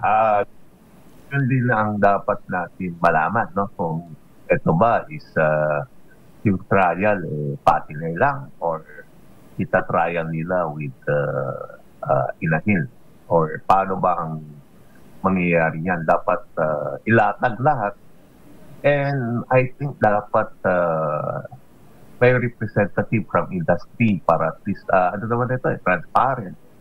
So dapat may member ng National Federation or POCON, at least may observer kung paano gagawin itong mangyayari sa protocol. Anyway, Kasendo, kayo naman nakakausap nyo ng diretso si Secretary, baka po pwede ho kayong direkta ng humingi ng paglilinaw sa kanya bago po man mag-imbestiga ang Senado, para wag nang magtagal, dahil baka mamaya mag-August 15 at maglungsad sila ng malawakang trial o field trial, mas lalong tumindi yung problema natin. In the meantime, Kasendo, maraming salamat for joining us. Magkano bang kilo ng baboy ngayon? Farmgate? Yeah, bali ang live weight na natin ngayon is 190 to 200 ang live weight ng baboy. Ganda, ha? Oo, sa amin sa Mindanao, less than 150 na lang Lalo doon sa mga tinamaan. Oo. O siya, sige, Kasendo, maraming salamat. Thank you for joining us. Abangan namin yung mga developments na mamomonitor po ninyo. Thank you. Magandang umaga po. Si Ginoong Rosendo So ng grupong Sinag. Inuulit ko po, hindi ho tayo tumututol na magkaroon ho ng bakuna. Matagal nang hinahanap yan eh. Diba? Kaya lang, ang kailangan ho kasi, maging transparent dun ho sa trial na gagawin. Kasi, kawawa naman yung mga nagpapatupad na ho ng mga paghihigpit. Pagkatapos madadali na naman, dahil sa hindi nila alam, meron palang within 1 kilometer pala, may nagpatupad ho pala ng trial ng bakuna. Diba? Pagkatapos pumalpak, sumabit. Diba? O, pagkat nagkaroon ng spread doon, nasa 1 kilometer radius ka, dinamay ka kahit na wala kang ginagawa para maging bahagi ng trial. Wala hong problema. Basta alam lang ho natin, bukas lang ho ang lahat sa gagawing mga protocols para nagkakaintindihan. Pangalawa, walang waiver. Kasi gobyerno na nga ho ang ibig sabihin, confident ang gobyerno na ipapasok ho nilang bakuna, tried and tested. Maganda umaga, Pilipinas! 17 minuto na makalipas ang 5 ng umaga. Go sa inyo, Dr. King Tan. Magandang umaga po. Ang ultrabayo po ay pwede nating i-take anytime within the day. Pero ang rekomendado po ng mga doktor o ng mga dalubhasa, dapat daw po i-take ito mga 2 capsules na bago humatulog para ma-achieve natin yung mga benefits. Ano nga bang ultrabayo? Ang ultrabayo po ay ang kauna-unahang postbiotic food supplement na rekomendado po ng mga doktor at rehistrado sa Food and Drug Administration. Ito po ay postbiotic with Lactococcus lactis strain plasma na sumailalim po sa mahabang clinical trial. Hindi po kuhunto yung kutsero, talagang dumaan ho sa mahabang clinical trial dyan po sa Japan.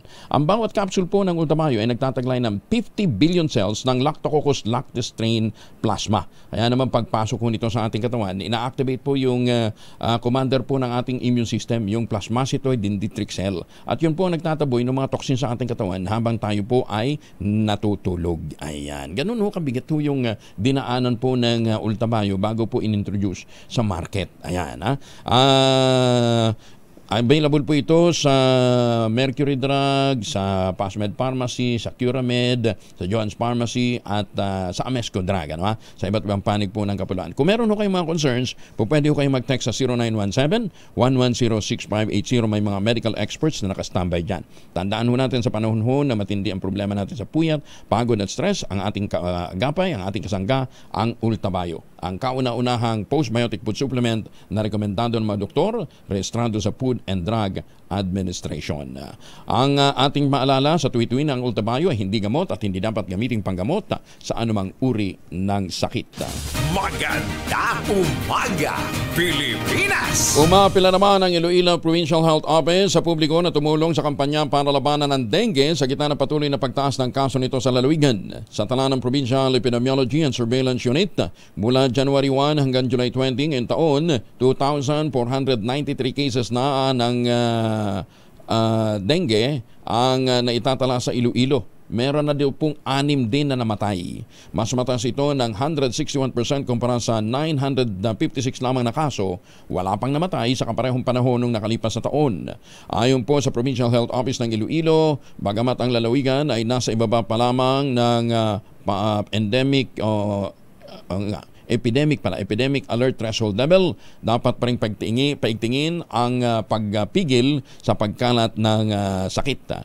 Ang bayan ng Badyangan sa ngayon ay may 118 cases. Nagdeklara na ng state of calamity noong nakarang buwan. Samantala ang Pasig City naman ay nakalista ng pagkamahala dahil sa pagtaas nga po ng kaso o malapit na sa epidemic alert level threshold. May nga aga sa mga katurang tana sa Iloilo, ha? Maganda umaga, Pilipinas! Tuba PNP kinumpirma na talagang bahay ni Attorney Harry Roque ang sinalakay ng Bureau of Immigration at PAOK sa Tuba, Benguet. Detalye ng balita mula kay Romy Gonzalez sa RH41. Romy. Kinumpirma ng Tuba Municipal Police Station na totoong pagmamayari ng mag-asawang Attorney Harry Roque at Myla Roque ang bahay kung saan natimbog ang 2 Chinese nationals sa Lot 37, Block 23, Pinewood Golf and Country Club, Santa Lucia Subdivision, Poblacion, Tuba, Benguet. Sina Wang Keping, 35 at Koon Moforn, 38 ay inaresto ng mga operatiba ng Bureau of Immigration at Presidential Anti-Organized Crime Commission, CID at PNP sa ikinasang raid sa bahay ng mag-asawang Roque noong Hulyo 27. Nakuha ng Tuba Municipal Police Station ang kumpirmasyon sa 2 miyembro ng Homeowners Association ng Pinewood Subdivision sa poblasyon Tuba, Benguet. Nagsagawa ng verification ng Tuba PNP matapos magsinungaling si Attorney Roque na kanya ang bahay kung saan nagsagawa ng raid para hanapin si Wang Yun na sinasabing operator ng Pogo sa Pampanga at Tarlac. Isa ring kilalang artist at kapitbahay ang nagkumpirma na talagang bahay ni Attorney Roque kung saan isinakatuparan ng raid. Kapitbahay din siya ng isang vice mayor sa Abra na nakabili ng bahay sa Santa Luisa Subdivision sa Tuba, Benguet. Ito si RH41 Romy Gonzales para sa DZRH. Una sa Pilipinas, una sa Pilipino. Maraming salamat, Romy. Just Gina. Naimbag na bigat kada kayo amin sa ating mga kababayan dyan po sa Norte. Kung talagang sasabihin ni Secretary Roque na hindi kanya yun, bigyan nyo na lang sa atin. Ako, bukas kamay na, 2 kamay, natatanggapin ko yan. Pag sinabi nyo, sige Angelo, sa'yo na lang to para hindi na lang ako ano. O, diba? Sabi nyo, bayaran mo na lang ng ganitong halaga. Huwag masyadong mahal, ha? Pag binayaran pa, sabi nyo, sige, bili mo ng 1,000. Ano? 2 kamay ko babayaran agad-agad yan, Secretary. Total, hindi naman sa'yo yan, di ba? Bigyan mo na lang sa akin. Paghatian natin, Ray. May kasosyo na ako, si Ray Taladro, di ba? Sa iyo yung gate. No. Ayoko, baka mag-toll ka eh. Baka mag-charge ka ng entry toll para sa mga gustong pumasok. Kaya na, ay, sus may Ginoo. Ba't naman kasi kung talaga sa inyo, ba't pa ayaw pang aminin? Baka ma-question paano na ipatayo. Maganda umaga, Pilipinas! Pero kung magandang bahay at malayo ho sa baha ang pinag-uusapan natin, puntahan nun nyo yung St. Monique Ballet, the most prestigious project in Binangonan, Rizal sa ngayon. At meron ho silang newest model townhouse, yung Bianca, a 2-story house with balcony with a lot area of 45.5 square meters. Pero may 2 hanggang 3 bedrooms. At pwede nyo itong ma-avail through Pag-ibig Financing. Ang monthly ho nito ay 19,000 pesos lang mang mahigit. Ano ha? With 30 years to pay. Para po sa karagdagang impormasyon, mag-text ho kayo sa 0917-719-7908. Ayan ha. Ulitin ho natin. 0917-719-7908. Napakagandang investment opportunity ito para dyan sa mga taga-Binangonan, Rizal. Maganda umaga, Pilipinas! Pumalo naman sa mahigit 4.8 million ang mga bagong botante nakapagparehistro para sa 2025 national at local elections base sa datos ng Commission on Elections. Ayon sa COMELEC, ang kabuuang rehistradong botante para sa May 2025 elections ay umaabot na ng 4,827,794 na lagpas na sa 3 milyon target. Ang Calabarzon po nakapagtala ng pinakamaraming bilang ng mga nagparehistro na nasa 801,784. Sinusundan ito ng National Capital Region, meron 650,683. Pangatlo naman ang Central Luzon na may bagong 557,082. At ang Davao Region ay meron 283,730 na mga bagong botante. Nakapagtala naman ang COMELEC Main Office ng 7,620 na mga bagong botante. Nananatili naman sa 2,496,436 ang bilang ng mga nagprehistrong kababaihan. Ang mga lalaki mas konti, 2,332,358. Ang voters registration para sa midterm elections ay matatapos sa September 30, 2024. Maganda umaga, Pilipinas! Aabante naman sa quarterfinals sa Paris Olympics 2024 ang pambato ng Pilipinas sa men's boxing na si Carlo Paalam. Naku, si Carlo Paalam na lang ang natitirang pag-asa natin na makadali ng gold. Ito ay matapos na talunin ni Paalam ang pambato ng Ireland na si Jude Gallagher sa round of 16 men's 57 kg via unanimous decision.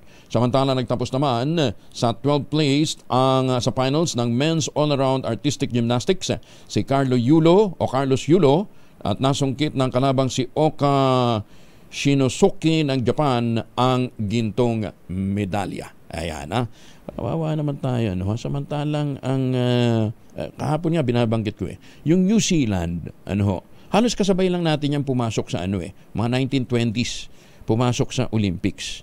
Pero to date, ang populasyon ng New Zealand, wala pang 6 na milyon, Oo. Pero ang pambato nila sa Olympics, mahigit 100, 192 yata yung kanilang mga players na mga athletes na pinadala doon. Ganun kadami. Tayo 22.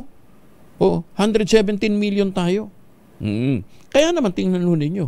Ang New Zealand, sabi ho nila, puro tupa ng karamihan nandun, di ba? Pero kita ho ninyo, meron na silang 52 gold medals mula nang sumali sila. Tayo, hanggang ngayon, isang gold medal natin. Di ba ganun kalupit? Kaya pag-iiwanan ho tayo ng gusto. Kaya nga, dapat talaga tingnan natin kung gusto natin talagang ipagmalaki na tayo ay may chances pagdating ho sa sa sports o sa mga laro sa Olympics. Aba, siguro kung sa Olympics merong porsyento sa project. Ayan, lamang tayo dyan. Kasi siguro merong event para sa tigso at saka bulan-bulan. O sa siyatong. Lamang tayo dyan. Alaho kaya, lagyan natin ang laro na hindi, meron luksong tinik, meron ng pole vault, di ba? Di ba yun? Talagang pataasan ng talon doon. Pero sino nga ba yung most decorated athlete ng Olympics? Ang most decorated athlete ng Olympics ay si Michael Phelps. Takin nyo. Siya ho ang nag-iisang tao sa mundo na lumaban ho sa Olympics na merong naitalang ilang medals ni Phelps. Sandali kasi sumali ho siya sa Sydney Olympics at the age of 15. 39 years old na siya ngayon. At siya ngayon ay nasa NBC Sports bilang isang analyst dyan po sa Paris Olympics. Oo.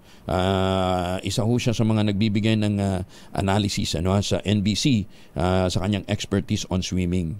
Lupit, 2 dekada din siyang nag-dominate sa swimming, at the age of 15 at nag-retire siya at the age of 39. Nakatira siya ngayon sa Paradise Valley. Sa kanyang kinita sa pagiging swimmer, 28 medals. 28 gold medals. Baka pwede nating importahin dito yan. Lubit, 28 gold medal, 28 medals. 23 ang gold. Baka pwede naman siyang lanyas muna sa atin yung iba niyan. Nakabili ho siya ng mansyon worth $6.17 million noong 2018 sa pagiging swimmer. Antakin nyo, anong lupit, ganun pala yun. Pagka natutulog siya, gumagamit siya ng hypobaric chamber. Yung parang dinadaan ito pagka swimmer ka, Ito ay kumita na ng halos $100 million. $9.3 million annually para sa kanyang swimming career, $10 million annually para sa brand endorsement, at over $75 million for sponsorship. Lupit, Ilan? Ay, binura mo naman kaagad Ilan yung niya? 23 gold medals, ang 3 silvers at saka 2 bronze medals. Lupit, Parang mga medal ko lang yan nung high school ako. Bakit? Dami akong medal nung graduate ako high school. Isa bigay ng tiyo ko. Yung 2 bigay ng uncle ko. Di ba? Ay, hindi sila ang donor. Bigay nila sa akin pagkatapos ng graduation. Maganda umaga, Pilipinas! Para naman may medal ako. Yan. Akala nyo, award sa akin. Hindi loyalty. May medal ako nung high school. Loyalty medal. Loyalty award. Bakit? Hindi lang naman ako. Dami kong kaklase. Ganun din medal Loyalty. 5:34 ang oras sa buong kapuluan. Mga Pilipinong nandiyan sa Taiwan, magandang umaga po sa inyo ha. At ingat po kayo po. 5:38 ang oras sa buong kapuluan. Tinuldukan na ng Korte Suprema na may otoridad ang Food and Drug Administration para mag-regulate ng tobacco products. Sa isang ruling, ibinasura ng Supreme Court ang motion for reconsideration na inihain ng Philippine Tobacco Institute at ni Albay Representative Ed Salagman. Hinamon kasi ng PTI ang regulatory authority ng FDA at nangangatwiran na ang Interagency Committee on Tobacco ang may eksklusibong jurisdiksyon sa mga tobacco products, pati na ang health aspects nito. Pero ayon po sa Korte Suprema, sa ilalim ng Republic Act 9711 o ang Food and Drug Administration Law, ang FDA ay may regulatory authority sa lahat ng mga health products. Tinukoy nilang nakasaad sa implementing rules and regulation ng batas na ang Department of Health ang responsable sa pagre-regulate ng mga tobacco products sa pamamagitan ng FDA. Pinuri naman ng Department of Health ang desisyon ng Korte Suprema at sinabing ginagarantihan nito ang maayos na kalusugan ng henerasyon ng mga Pilipino. Ang tanong, paano yung mga vape products? Di ba? Meron din namang ano yan, may mga kahit masabihin mong chemical yun, may mga tobacco components din naman yan. Bakit yan nasa ilalim ho ng regulatory function ng DTI? Dapat yan nasa nasa FDA din, di ba? Anyway, magandang umaga po kay Chief Justice Alexander Gasmundo. Siyempre, kay Justice Max De Leon ng Court of Appeals. Magandang umaga po sa inyo. At sa lahat ng ating mga masisipag at mga pinagpipitagan ng mga justices ng Court of Appeals, ng Sandigan Bayan at ng Korte Suprema. Ayan, si Court Administrator Raul, magandang umaga din po sa inyo. At saka si Deputy Court Administrator Leo Madraso. Ayan, magandang umaga. Magandang umaga din kay Mayor Senny Mendoza. Andiyan na ba si Congressman Ador Pleito? Wala pa si Ador, marami tayong gustong liwanagin sa kanya kasi tungkol doon sa kanilang ginawang pagdinig kahapon, doon ho sa issue ho ng flood control. Magandang umaga, Pilipinas! Frozen pork, beef, sumipa ang presyo sa La Huerta Public Market sa Parañaque, pero yung manok nagmura na.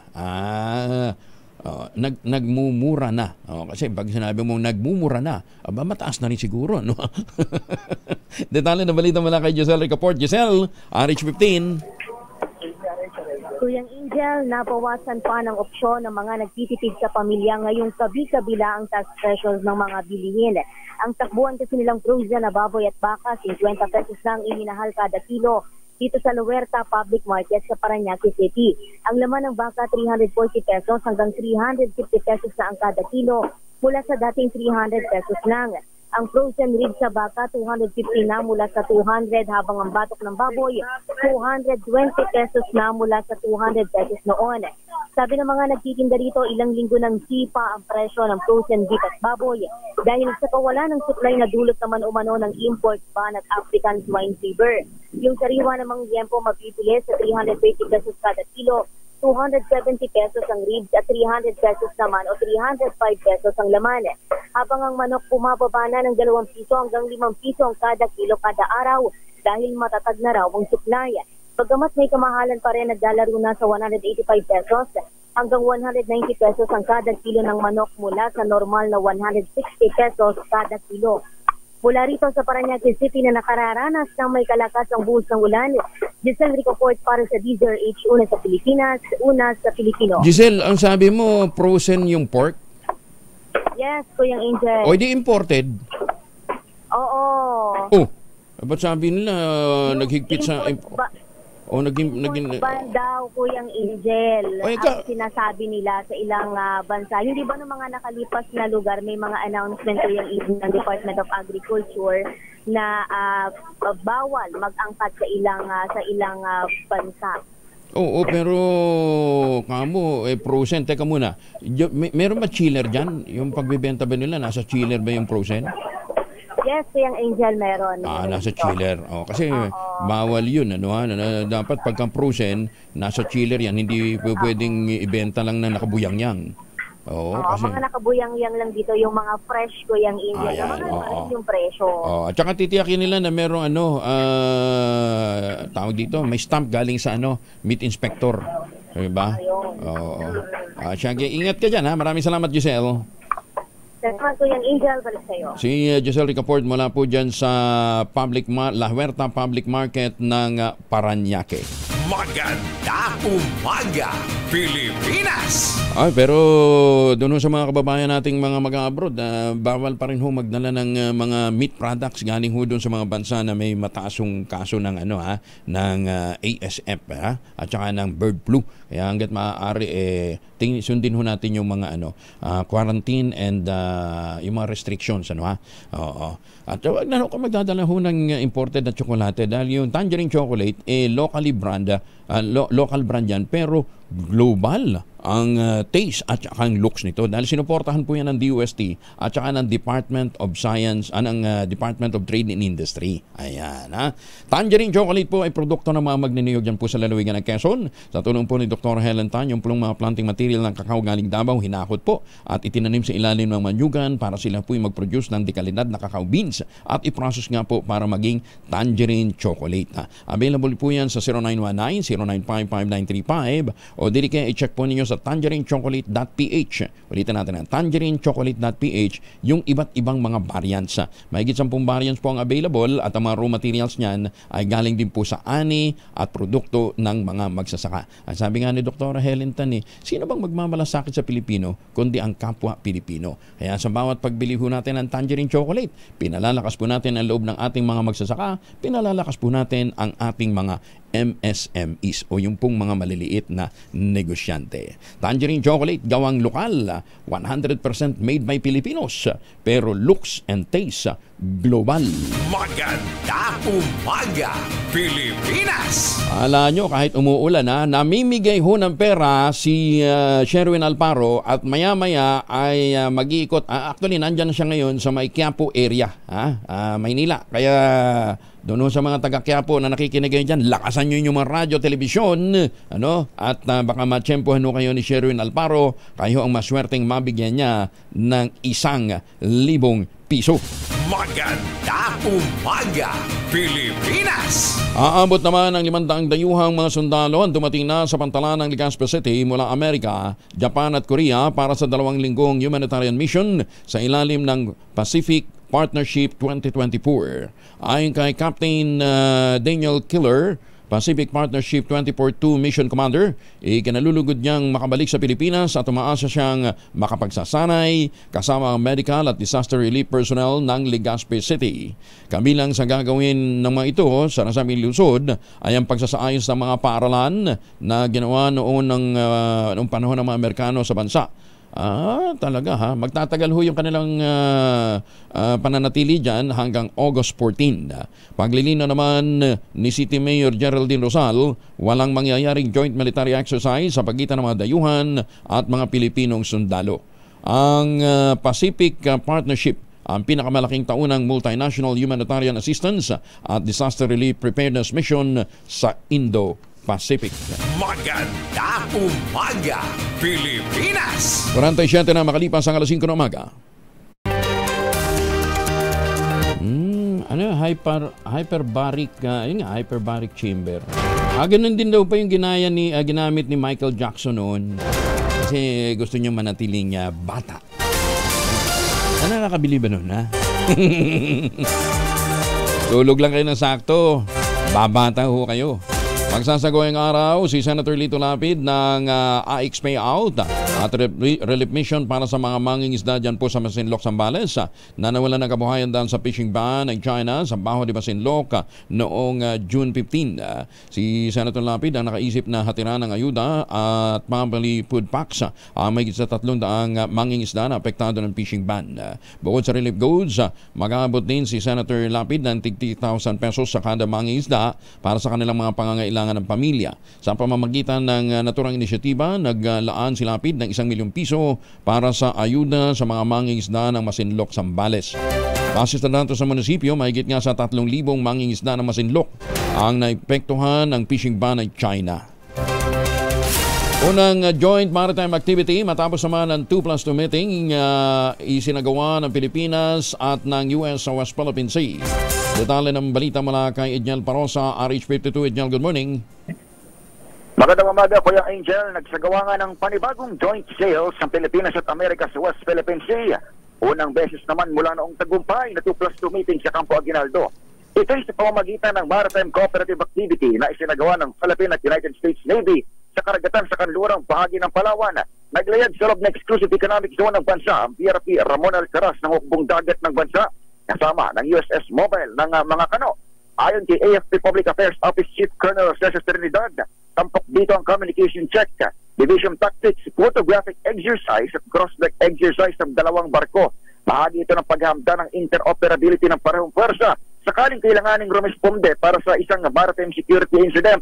Para kay AFP Chief of Staff General Romeo Brunner Jr., mahalaga ang MCA sa pagpapahusay ng kapayapaan sa Indo-Pacific region. Bago ito, sinabi ni Defense Secretary Gilbert Teodoro sa 2+2 meeting na mas pararamihin pa ang mga MCA na magkakaalyado kasama ng iba pang bansa para sa seguridad ng rehiyon. Ito si Edniel Parrosa, nag-uulat para sa DZRH. Una sa Pilipinas, una sa Pilipino. Maraming salamat, Edniel Parrosa. Maganda umaga, Pilipinas! 8 minuto na lamang bago sumapit ang alas 6 na umaga. Patay ang isang lolo matapos masalpok ng isang humaharurot na motorsiklo sa bayan ng Tigaon sa Camarines Sur. Dakong alas 7:25 daw po ng gabi nang mangyari ang naturang trahedya habang tumatawid lamang sa kalsada ang biktimang 76 years old na si Romeo Cano. Nataong mabagal ang paglalakad ni Lolo Romeo. Humaharurot ang motorsiklo na minamaneho ni Romel Moresca, 37 anyos. Nabundol, tumilapon ang biktima sa kalsada habang sugutan din ang rider. Naisugod pa ng ospital si Lolo Romeo pero binawian din ito ng buhay. Yung rider naman ay ginagamot pero iniimbestigahan din dahil sa naturang trahedya. Lalong-lalo na pagkagabi, dapat talaga hinay-hinay lang, Huwag nagpapaharurot ng ating mga sasakyan,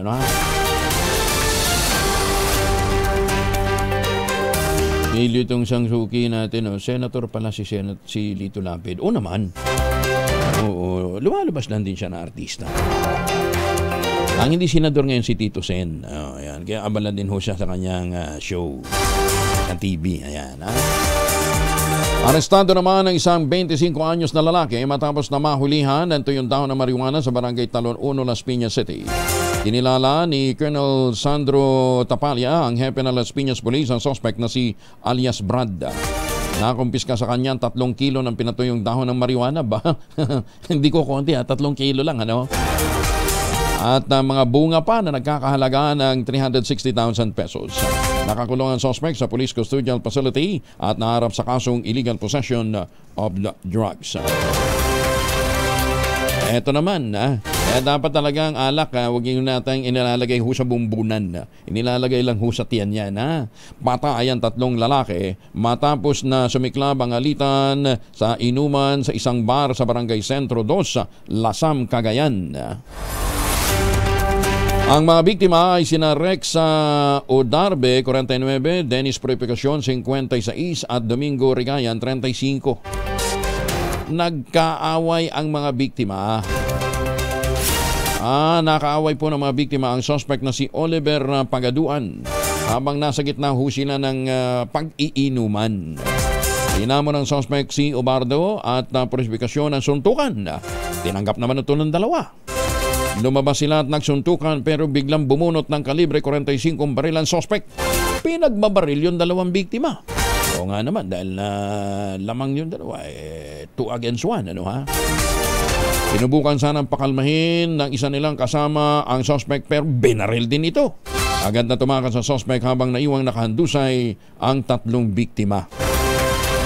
Idiniklaran patay ang 3 ng isugod sa ospital habang ngayon ay tinutugis ng pulisya ang suspect sa naturang pamamaril.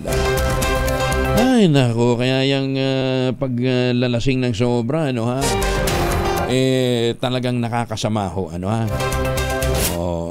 pag umpisa okay, pero kalaunan pagka nawawala na ho ng kontrol at tinilagay na ho sa bumbunan yung espiritu ng alak, ala na. Bakbaka na, away na. Diyan na kadalasan, di ba? Pag nag-uumpisa sa mga talo-talo, iwasan ho natin yan, Dapat talaga social drinking lang. Kaya paalala nga ni Mayor Deo, drink responsibly. At kung kayo ho ay iinom, huwag na hong magmamaneho dahil baka mamaya makadisgrasya pa ho kayo. Kahit anong pag-iingat gawin ng ibang nagmamaneho, kung yung katabi mo namang sasakyan, balasubas at nakainom pa, talagang walang mangyayari. Ano ha? Kailangan nun ng iba yung pag-iingat. Ay, Boss Mike Lee ng Toyota, magandang umaga po sa inyo ha? At sana po okay na kayo ha? At nasa maayos po kayong kalagayan.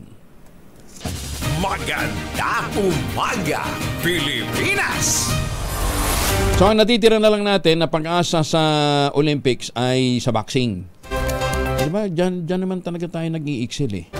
Doon sa mga sports na hindi talaga kinakailangan masyadong ang height, ano ha? May chance pa naman si Carlos Yulo. O kahit naman si Carlos, di ba? Hindi naman katangkaran si Carlos. So, wag na tayo doon sa mga sports na nangangailangan ng matinding height o physical strength. At alam ba ninyo, karamihan ho ng mga nananalong boxer galing sa Visayas at Mindanao. Oo. Kasi nga, ang kinakain nila doon ay bukod sa sa bigas. Mas gusto nila mais. Mais kasi ligog busog. Matagal ka bago magutom. Tataka naman tayo. Pipilitan natin na kanin yung kainin. Ano, ha? Kasi sabi nga ho ng mga taga-UPLB, na-associate daw kasi siya doon sa sa kahirapan. Pero sa totoo lang, ang dami pong benepisyo ng pagkain po ng mais. Dahil 85 taon na ang kauna-unahan sa Pilipinas at ang MBC mas gumanda na, mas pinalakas at mas pinalawak pa ang pamimigay ng ating papremyo. Ito ang DZRH Mas Malakas Promo, kung saan pag naabutan namin kayong malakasang nakikinig o nanonood sa DZRH ay mananalo ka ng instant 1,000 pesos at may kasama pang grocery bag ng DZRH. So ano pang hinihintay ninyo? Tutok na sa nangunguna kauna-unahang radyo sa buong Pilipinas, DZRH. Una sa Pilipinas, una sa Pilipino. Isang buwan pa bago mag-bare months, pero si Sherwin Alparo hindi mapigilan sa pagbibigay ho ng regalo sa ating mga suking taga-subaybay. Sherwin, ang Batang Quiapo ngayong araw na ito. Yes, magandang umaga, Kuya Angel, dahil wala tayong shooting ang Batang pero wala tayong shooting. Pero mahuhuli tayo. Huling-huli natin, medyo mahina lang nating zoom, pero ito huling-huli natin. Si Kuya, pangalan mo? Obito Tilaw. Si Kuya Obito na nakikinig at nanonood sa kanyang Facebook, sa cellphone ng DZRH. Palagi ka nakasuli sa DZRH? Opo. At sino paborito mong announcer pag umaga? Angel Palmones. Si Kuya Angel Palmones, dahil dyan meron kang 1,000 pesos. Maraming po salamat. At syempre meron kang grocery bag at t-shirt ng DZRH. Ano masasabi mo? Maraming salamat po. Maraming salamat din. Sherwin, taga-ano talaga siya? Taga-Quiapo talaga siya? Taga-Quiapo talaga siya? Opo. Kasi nahuli natin ito nagwawalis. Dito sa kalsada at habang siya nagwawalis. Saka cellphone. Alam ba ni Mayor yan? Opo. Alam daw ni Mayor yan. Nanonood ng DZRH. Cellphone habang nagwawalis. Dahil paborito na tumutok sa programa ni Angelo Palmones sa Magandang Umaga Pilipinas. Congratulations. Last, dahil maulan, Angelo, meron din kasama ang DZRH umbrella na merchandise kanyang matanggap. Okay, maraming salamat, Kuya. Maraming salamat din po. At maraming salamat din. Napuputol na 1,000 pesos. Oo, napuputol na si Sherwin. Oo, sige. Live match siya po, Aris number 2. Pinas. Oo, talaga. Maraming salamat po sa mga telco natin. Umihila ng konti langit na ang sama na ng signal.